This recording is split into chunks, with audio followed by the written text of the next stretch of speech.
femme, il y a de cela quelques mois, elle a fait le test et c'était avéré positif qu'elle attendait un bébé. Quelques mois après, il s'est trouvé que c'était un garçon. Maintenant, lors de son anniversaire du 10 janvier, je lui avais promis de donner le nom à son papa. Elle a suivi ses visites prénatales normalement, donc tout allait bien. Même le 16 août dernier, c'est elle qui était partie au niveau de la... Le 16 août, elle a respecté toutes les visites, je vous dis, parce que quelqu'un, c'est une intellectuelle. Elle est partie même faire sa dernière visite le 16 août passé. Et imaginez-vous, le 17 août, elle est partie au niveau de la même clinique Conception pour l'accouchement par voie basse. Donc vous comprenez qu'il n'y avait pas du tout de complications. Et c'est elle-même qui nous a réveillés vers 7h, 6h du matin pour nous dire qu'elle a commencé à perdre les os. Donc c'est elle qui s'est lavée elle-même, c'est elle qui a sorti même les bagages de l'enfant. Et par la suite, on l'a acheminé au niveau de la clinique Conception pour son accouchement. Et arrivé à la clinique? Bon, arrivé à la clinique, on a été accueillis par une seule sage-femme qui s'occupait de madame. Et que tout allait bien au début, même aux alentours de 9h, elle nous a fait comprendre elle m'a même approché pour me dire que vous pouvez amener les bagages de l'enfant, votre épouse va bientôt accoucher. Ce que j'ai fait, j'ai récupéré les valises au niveau de ma belle-mère, auprès de ma belle-mère autant pour moi, pour l'amener au niveau, pour remettre ça au niveau, à la sage-femme. Après, on a eu le silence radio pendant plusieurs heures. Et juste après, au-delà de 11h, c'est le docteur Gino qui nous a appelé pour nous dire finalement que madame et le bébé sont partis.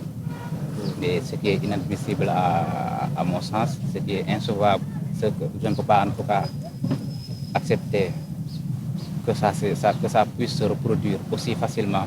C'est vrai, nous sommes tous des croyants. Et que certains même auraient préféré qu'on ne fasse pas ce sitting pour dénoncer et qu'on remette tous entre les mains de Dieu. Mais nous sommes au XXIe siècle.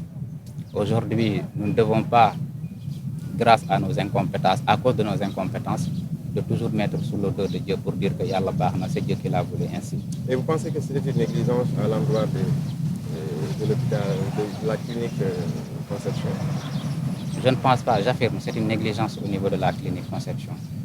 Parce qu'à un moment donné, j'ai vu quelqu'un qui travaillait là-bas, qui détenait, c'est une dame qui détenait une ordonnance sur laquelle j'ai aperçu le nom de ma femme. Elle avait une glacière avec elle.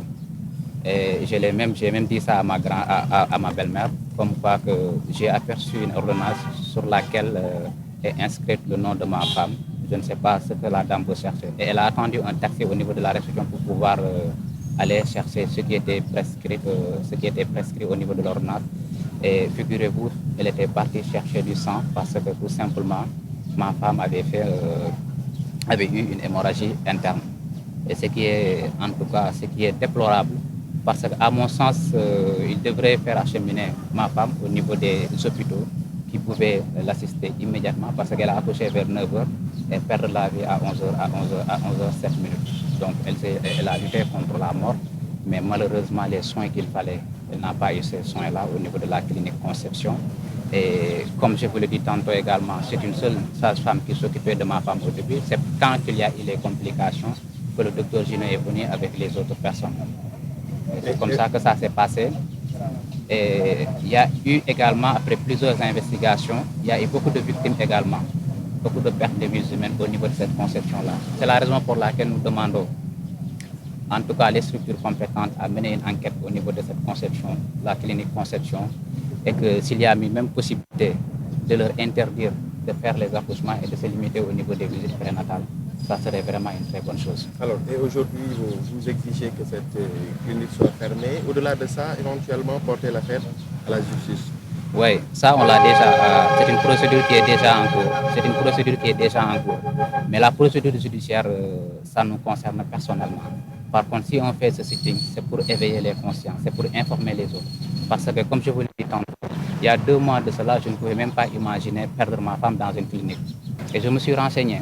comme certains vont le dire, que les cliniques n'ont pas l'autorisation d'avoir une banque de sang, de garder du sang au niveau de leur clinique. Mais quand même, s'il y a un accouchement qui est prévu, ils peuvent élaborer un bon de commande pour pouvoir justement assister la patiente qui en aura besoin certainement. Parce qu'aujourd'hui, on ne peut pas parler d'accouchement sans pour autant s'attendre à ce qu'il y ait des complications relatives à des pertes de sang, quelque chose comme ça.